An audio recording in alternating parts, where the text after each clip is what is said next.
Kolahalas TV YouTube channel. இது வாய்மையின் எக்காலம். வணக்கம் நண்பர்களே. தேரை இழுத்து தெருவில் விடுவது போல மத்திய கிழக்கு வம்படிக்குள் பாகிஸ்தானை இழுத்து விட்டுள்ளார் ஒரு ஈரானிய அதிகாரி. அவர் வேறு யாருமல்ல, இஸ்லாமிய பாதுகாப்பு படை எனப்படும் IRGCயின் ஜெனரல் மற்றும் ஈரான் தேசிய பாதுகாப்பு கவுன்சிலின் உறுப்பினருமான மோசன் ரசேயி. இஸ்ரேல் எங்கள் மீது அணுகுண்டை பிரயோகித்தால் இஸ்ரேல் மீது பாகிஸ்தான் அணு தாக்குதல் நடத்தும் என அந்நாடு எங்களுக்கு உறுதியளித்துள்ளதாக மோசன் ரசேயி தெரிவித்திருக்கிறார். پاکستان گفته اگر اسرائیل بخواد بمب اتم بزنه ما به اسرائیل بمب اتم خواهیم زد. Pakistan said if Israel wants to drop a nuclear bomb, we will drop a nuclear bomb on Israel. எனினும் இதை உடனடியாக பாகிஸ்தான் மறுத்திருக்கிறது. இருக்கும் பிரச்சனைக்குள் பாகிஸ்தானியும் ஈரானிய உயரதிகாரி ஒருவர் நுழைத்திருப்பது வடிவேலுவின் வா குருநாதா காமெடியை நினைவுபடுத்துவதாக இருந்தது.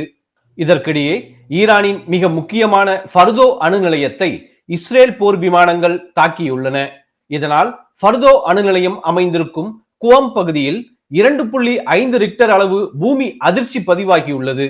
ஃபர்தோ அணு நிலையம் மலையின் கீழே 90 மீட்டர் ஆழத்தில் பாறைகளுக்கு மத்தியில் கட்டுவிக்கப்பட்டுள்ளது. இதே போன்று சிஸ்தான் மற்றும் பலுச்சிஸ்தான் மாகாணத்தில் 4.3 லிட்டர் அளவு நில அதிர்வு உணரப்பட்டுள்ளது. அணுமின் நிலைய பகுதியில் நடந்த இந்த தாக்குதலும் தொடர்ந்து பதிவான நில அதிர்வும் பெரும் அதிர்ச்சியை ஏற்படுத்தியுள்ளன.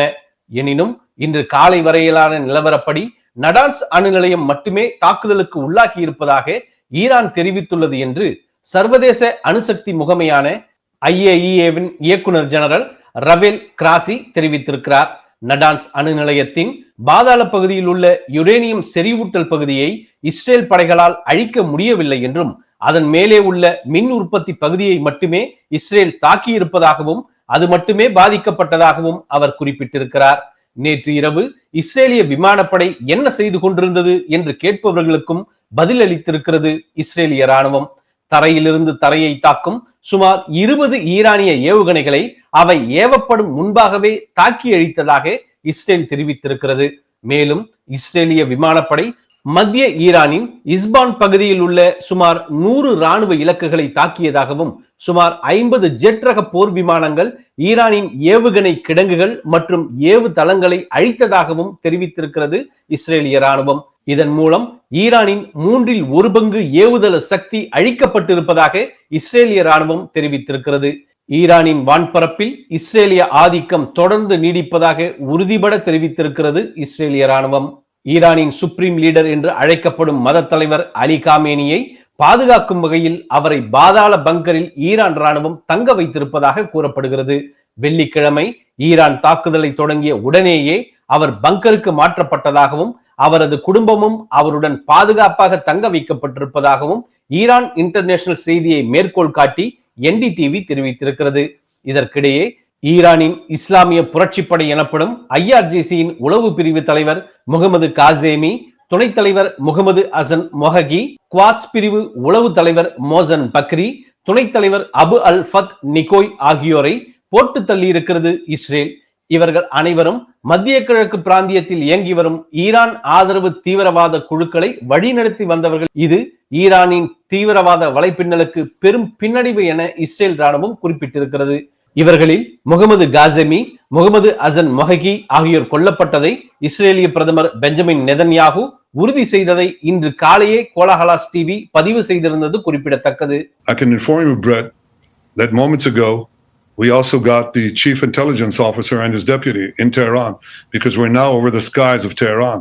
நேற்று இரவிலிருந்து இன்று வரை ஈரான் நடத்திய ஹைப்பர்சோனிக் ஏவுகணை தாக்குதலை தடுப்பதில் இஸ்ரேல் தடுமாறி போனதாக சர்வதேச ஊடகங்கள் தெரிவிக்கின்றன. அயன் ட்ரோன் உள்ளிட்ட இஸ்ரேலின் வான் பாதுகாப்பு அமைப்புகள் ஈரானின் ஏவுகணைகளையும் ட்ரோன்களையும் எதிர்கொள்ள தயார் நிலையில் இல்லை என்றும் மிக மிக முக்கியமான அணு விஞ்ஞானிகளையும் முக்கிய தளபதிகளையும் இழந்ததால் ஈரான் முன் எப்போதும் இல்லாத வகையில் ஆவேசம் காட்டியதாகவும் சர்வதேச ஊடகங்கள் சுட்டிக்காட்டுகின்றன. இஸ்ரேலிய அரசின் தகவல் படியே பார்த்தால் கூட 30 இடங்கள் தாக்கப்பட்டு இருப்பதாகவும் புதிதாக ஈரான் பயன்படுத்தும் ஏவுகணைகளை இஸ்ரேலால் கையாள முடியவில்லை என்றும் ரஷ்ய ஊடகங்கள் தெரிவிக்கின்றன.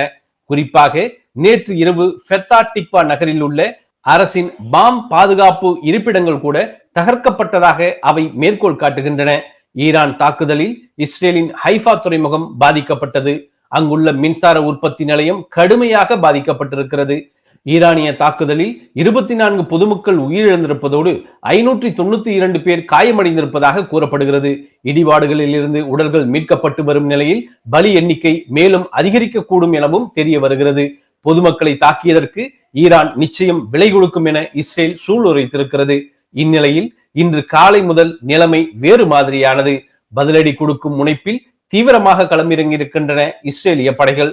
இன்று காலை 10:30 மணிக்கு பதிவு ஒன்றை வெளியிட்ட இஸ்ரேலிய ராணுவம் இந்த பிராந்தியத்தில் உள்ள தீவிரவாதிகளை வழிநடத்தி வரும் இஸ்ரேலிய புரட்சிப்படையின் குவாட்ஸ் பிரிவின் கட்டளை மையத்தை துல்லியமாக தாக்கி அழித்திருப்பதாக தெரிவித்திருக்கிறது.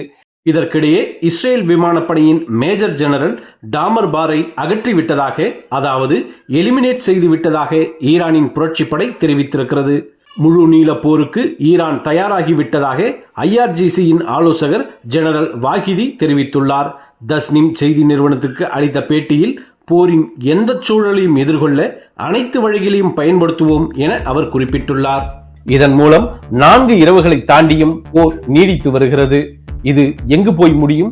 மேலும் சில இரவுகள் கடந்தால்தான் தெரிய வரும். நன்றி, வணக்கம்.